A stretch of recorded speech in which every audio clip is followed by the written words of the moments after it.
السلام عليكم ورحمة الله وبركاته. اللهم صل وسلم وبارك على سيدنا محمد وعلى آله وصحبه. ازيكم عاملين ايه؟ انا قرقوشة. ان شاء الله بإذن الله فيديو النهاردة هيكون وصفة، وان شاء الله بإذن الله هتكون وصفة سهلة وسريعة وخفيفة، وان شاء الله تقدروا كلكم تعملوها ان شاء الله. انا قررت اعمل الوصفة دي بناء على حد طلبها مني، وكمان لقيت سعرها غالي جدا جدا جدا في الكافيهات، ما يعادل 62 جنيه للقطعة الواحدة. ان شاء الله هنعمل مع بعض السينامون رول او السينابون رول زي ما البعض بيسميه، وهش جدا ولذيذ جدا واحلى واطعم والذ واضمن من اللي بيتعمل في الكافيهات او المحلات. على الاقل انت عاملاه في بيتك، عاملاه لاولادك، ضامنه مكوناته، هيتعمليه بايدك، يعني اكيد واثقه في كل مكون انت حطيتيه. وان شاء الله ان شاء الله يكون سهل وخفيف عليكم، ومكوناته موجوده في كل بيت، وسهل جدا على البنات اللي اول مره تخش المطبخ، وكمان على العرايس اللي بتحب تعمل حاجات حلوه سهله وسريعه، وكمان ما تاخدش منها وقت ولا جهد في البيت. يلا بينا على طول نسمي بسم الله ونصلي على سيدنا النبي محمد عليه افضل الصلاه والسلام، ونبدا وصفتنا النهارده. اول حاجه تعالوا نتعرف على المكونات اللي معانا، ان شاء الله تكون موجوده كلها ومتاحه في البيت. معانا 3 مجات دقيق، ومج حليب دافي ما يكونش ساخن، هو دافي. معانا بيضايه بدرجه حراره الغرفه، 5 معالق سكر عادي جدا. انا بستخدم سكر تموين مش سكر ابيض كمان، لان حد قال لي، انا بقول له اهو الفيديو، سكر تموين عادي خالص مش سكر ابيض ولا اي حاجه. معلقه سمنه، رشه ملح، 2 باكت فانيليا، 2 باكت خميره فوريه اللي هي سريعه المفعول. يلا على طول نبدا في عجن السينامون.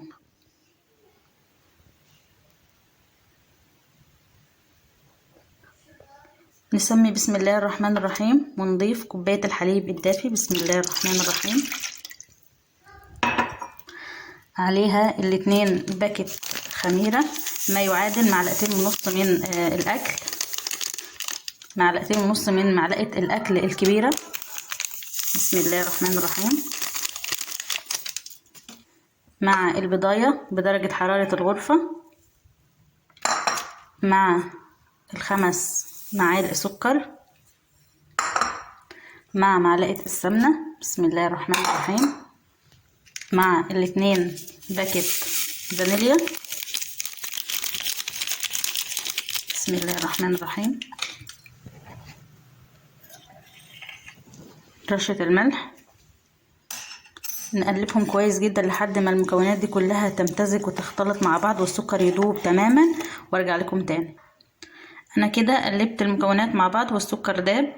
هبدأ بسم الله الرحمن الرحيم انزل باول كوباية دقيق بسم الله الرحمن الرحيم، وادي الكوباية التانية بسم الله، التالتة بسم الله الرحمن الرحيم. مهم جدا انه انتوا بتعملوا اي حاجه في البيت تفضلوا دايما ذاكرين لله كده بسم الله، تصلوا بينا على سيدنا النبي عشان ربنا يبارك في الحاجه اللي تعملوها وتبقى ناجحه وهشه كده، وتنالوا من بركات الاذكار. يعني حاجه حلوه والله، يا ريت الكل يعملها. هبدأ بقى اقلب المكونات دي كلها، وابدأ اعجن العجينه كويس والمها، واوريكم وصلنا لايه من درجات العجينه. بصوا دي اول درجه من درجات العجينه، انها تكون بتلزق كده بالشكل ده، بالشكل المطاط ده. لو اديتكم الشكل اللي انتوا شايفينه ده، يبقى هنحتاج معانا كمان نص معلقه دقيق، ما نزودش عن كده، هنلم بيها العجينه. لان من انجح طريقه للسينامون رول ان العجينه بتاعتها تكون بتلزق في ايدك بس ما تلزقش قوي. انا هنا ضفت كمان نص كوبايه دقيق، عدلت تقريبا 1.5 معلقة من بتاعه الاكل الكبيره، معلقه كبيره، 1.5 معلقة كبار. انا قلت لكم في اول الفيديو 3 كوبايات دقيق، لان انواع الدقيق بتختلف.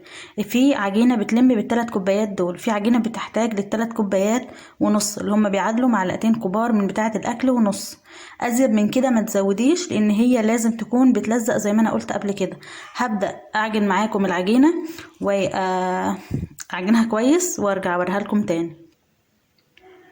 وده بيكون شكل عجينه السينابون بعد ما ضفت لها نص كوبايه الدقيق وعجنتها كويس جدا جدا. وعلامة نجاح السينابون انها تكون بتلزق زي ما انتوا شايفين كده، هي ملزقة شوية في البولة اللي انا كنت بعجنها فيها. واكتر حاجة تعرفوا بيها ان العجينة بتاعتكم ناجحة جدا، ان الايد اللي انتوا كنتوا بتعجنوا بيها العجينة تفضل لازقة فيها. لكن لو جيتوا كده بايديكم التانية اللي انتوا شغالين فيها بتختبروا العجينة تلزق حاجة بسيطة، يعني زي ما انتوا شايفين كده، لازقة حاجة بسيطة في صبعي. بعد كده خلاص كده احنا خلصنا اول خطوة اللي هي خطوة العجين. هبدأ اغطيها بالستريتش رول وادخلها في فرن دافي، انا مدفياه وطفيت النار واسيبها تختمر، علشان زي ما انتم عارفين الجو ابتدى يبرد، فالعجينة هتاخد وقت مني على ما تختمر. فافيد طريقة واحسن طريقة ان انتوا تتفادوا خطوة طول الوقت بتاع التخمير ده انكم تدفوا فرن البوتاجاز بتاعكم، وبعد كده تطفوا النار خالص وتحطوا حاجة يعني ألمونيوم، اي شيء بيدخل البوتاجاز، وتغطوا العجينة بتاعتكم بالستريتش رول وتدخلوها الفرن. على ما العجينة بتاعتنا تخمر تعالوا على طول نعمل خطوة الحشوة بتاعة العجينة، وازاي هنعمل مع بعض بديل الجليس بتاع السينامون رول، اللي الكل بيقدر يستغنى عن السينامون رول بسبب الجليس بتاعها. ان شاء الله بإذن الله هنعمل البديل بتاعها بأسهل طريقة ممكنة، وموجودة كمان في البيت والكل يقدر يعمله. يلا بينا على طول نشوف احنا هنعمل ايه. نيجي بقى نعمل الحشوة بتاعة العجينة. على ما العجينة بتاعتها تخمر كل اللي هنحتاجه في الحشوة ان شاء الله سهل جدا. كوبايتين قصدي معلقتين ونص قرفة. يفضل ان القرفة بتاعتكم تكون اعواد وانتوا تطحنوها في البيت، علشان دي بتكون ريحتها قوية جدا جدا واحلى في الخبز في الفرن عن اللي بتيجي ناعمة. دي اعواد كانت عندي وانا اللي بشرتها بالمطحنة، طحنتها بالمطحنة. دول يعادلوا معلقتين ونص من معلقة الاكل، الحجم ده بالظبط كده. وكوباية سكر عادي برضو نفس السكر اللي انا حطيته على العجينة، لكن انا بطحنته برضو في المطحنة هنا. كل اللي هنحتاجه ادي معلقتين ونص القرفة على كوباية السكر المطحونة. هنقلبها كويس جدا جدا جدا. ما شاء الله لو انتوا كنتوا معايا هنا ريحة القرفة قلبة الدنيا، قلبة المطبخ، ما شاء الله ريحتها قوية جدا جدا. ودي انجح خطوة في خطوة السينامون رول، اللي هي الريحة النفاذة للقرفة دي بتخلي اللي معدي في الشارع شايف شمم ريحة الخبيز بتاعتك، وريحتها هايلة فعلا. بعد كده بعد ما بنقلب القرفة كويس مع السكر هنحتاج 5 معالق سمنة بدرجة حرارة الغرفة، والسمنة دي هندهنها على وش العجينة أول ما نفردها. نستنى العجينة لما تخمر تماما ويتضاعف حجمها وهوريها لكم. بعد ما عملنا الخطوة بتاعة الحشوة بتاعة العجينة يلا على طول نعمل خطوة الجليس. بسم الله الرحمن الرحيم. معانا الخلاط بتاعنا هنحط فيه كوباية حليب ساقعة، معلقتين لبن بودرة، معلقتين بودرة الكريم شانتيه الخام،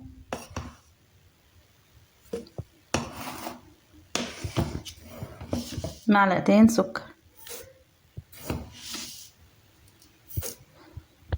هناخد كل المكونات دي في الخلاط ونضربها كويس وارجع لكم تاني.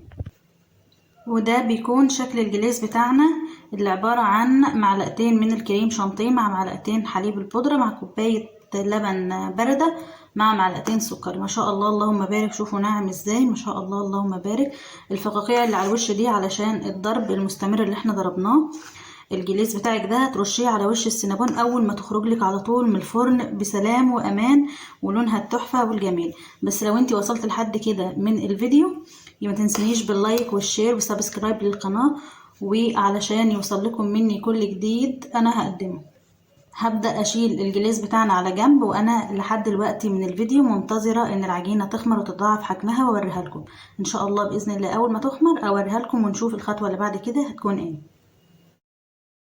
بسم الله ما شاء الله اللهم بارك. ده شكل العجينة بتاعتنا بعد ما اختمرت. شايفين ملت البولة قد ايه، ضاعف حجمها خالص خالص عما كانت عليه. يلا على طول دلوقتي هنبدأ نصفطها كده. بسم الله الرحمن الرحيم، بسم الله الرحمن الرحيم. وبعدين يلا على طول نفردها على كمية دقيق محترمة كده علشان ما تلزقش. انا هشتغل على طول على الرخامة دي، انا منضفاها كويس. هشتغل على طول عليها، هرش عليها حبة دقيق وافرد العجينة بشكل مستطيل كده. هفردها واوريها لكم على طول. قبل ما نفرد العجينة بتاعتنا حبيت اقول لكم ان الصاج اللي هتشتغلوا فيه، انا هشتغل في الصاج ده حجمه كويس جدا ومناسب للكميات اللي انا هعملها. تدهنوا الصاج او الصينية اللي هتشتغلوا فيها بحتة سمنة بس كده، وعلى الجوانب زي ما انا عاملة بالظبط بالشكل ده. يلا تعالوا على طول نفرد العجينة بتاعتنا. انا هنا رشيت على الرخامة اللي هشتغل فيها شوية دقيق. كمية الدقيق اللي انتوا شايفينها دي مش كتيرة خالص، ما تخافوش، حتى لو في دقيق لزق على العجينة هتقدروا تمسحوه بايديكم خالص وتنزلوا كمية الدقيق الزيادة. معلش معذرة. انا حطيت كمية الدقيق الكتيرة دي علشان لما انزل العجينة طرية جدا جدا جدا وبتلزق، فما تلزقش معايا في الرخامة ويكون سهل عليا ان انا الفها رول بسهولة جدا. هنزل العجينة واوريها لكم لما بفردها. وده بيكون شكل العجينة بعد انا ما فردتها. انا فردتها بشكل شبيه بالمستطيل بالشكل ده، وخليت السمك بتاعها مش رفيع قوي ومش تخين قوي، معقول يعني. انا خليته شكل مستطيل عشان يكون سهل عليا وانا بلفه. يلا على طول هنبدأ نرش الحشوة بتاعتنا على العجينة. ندهن الاول وش العجينة بالسمنة اللي انا كنت قايلالكم عليها في اثناء ما كنت بحضر الحشوة. هبدأ ادهنها على الوش واحط عليها السكر بالقرفة. انا هنا فردت كمية السمنة اللي كنت حيشاها مع حشوة العجينة، فردتها كلها كده زي ما انتوا شايفين. كل كمية السمنة، ما تقلقوش من كمية السمنة دي لان السينامون بيحب جدا السمنة او الزبدة. هبدأ بقى ارش عليها السكر بالقرفة واوريها لكم. انا كده رشيت كمية السكر والقرفة اللي احنا كنا عاملينها مع بعض، وما تستغربوش حطوا كل الكمية لان العجينة احنا حطينا فوقيها سمنة، فكل مادة ما بتشرب من الحشوة زي ما انتوا شايفين. الاماكن الغامقة في العجينة دي مكان ما العجينة بتشرب من الحشوة اللي احنا حطيناها. هنبدأ نلفها واوريها لكم في مراحل اللفة بتاعتها. دي اول اللفه. انا تنيت يا دوبك حرف العجينه بالشكل ده ودوست عليه، يا دوبك ضغطت عليه بس ضغطه خفيفه بصبعي كده علشان يثبت، وهبدا الفها اللفه اللي بعدها على طول لحد ما انهي العجينه كلها تبقى زي الحلقات كده. وبكده اكون خلصت العجينه بتاعتنا لف. هشيل اول العجينه ونهايتها علشان يبدا الشكل معايا يكون كويس جدا واوريها لكم على طول. انا كده قطعت العجينه بتاعتنا بقطاعه البيتزا. لو انت ما عندكيش قطاعه بيتزا تقدري تستخدمي خيط وبيكون احسن واحلى كتير. بتبقي متحكمه فيه جدا جدا عن قطاعه البيتزا. قطعت الحلقات بتاعتي بالاحجام دي متوسطه معقوله جدا، مش كبيره قوي لانها لسه هتختمر تاني في الصاج. هبدا انقلهم في الصاج واوريكم شكلها. وده بيكون شكل السينابون بتاعتنا اول ما رصيتها في الصاج. ما شاء الله اللهم بارك. 3 كوبايات دقيق، 3 كوبايات ونص بالظبط، ما شاء الله عملوا لي 16 قطعة. يعني تاكلي وتاكلي اولادك وتاكلي عيلتك، وما شاء الله مضمونة وريحتها جميلة جدا. ريحة القرفة حلوة جدا ولذيذة وفيها حليب وضمنة كل المكونات. هبدأ ادخلها الفرن دلوقتي على درجة حرارة 180. ولو انت ما عندكيش درجات حرارة برجع اقول درجة حرارة متوسطة مايلة للهدوء. الشبكة هتكون على أول تدريج بعد أرضية الفرن. لو انت فرنك من النوع اللي هو الحامي جدا، فرنك معقول وبتقدري تتحكمي في درجة الحرارة بتاعته، تقدري تحطيها ملاصقة لأرضية الفرن بتاع البوتاجاز بتاعك. هدخلها وإن شاء الله بإذن الله نشوفها وهي خارجة ونشوف اللون بتاعها عامل ازاي. بسم الله ما شاء الله اللهم بارك. اللهم صل وسلم وبارك على سيدنا محمد وعلى آله وصحبه. دي شكل السينابون ساعة ما طلعت من الفرن على طول على طول على طول. ما شاء الله هي خدت بالظبط معايا 22 دقيقة بالتمام والكمال. ما شاء الله حلوة ولونها ذهبي وجميل، ومش عايزة اقول لكم ريحة القرفة في الخبز قد ايه حلوة مع الطرالي الشقة ومخلية ريحتها جميلة جميلة جميلة. نسمي بسم الله الرحمن الرحيم ونصلي على سيدنا النبي وننزل ببديل الجليس اللي احنا حضرناه. ما شاء الله ما شاء الله ما شاء الله اللهم بارك.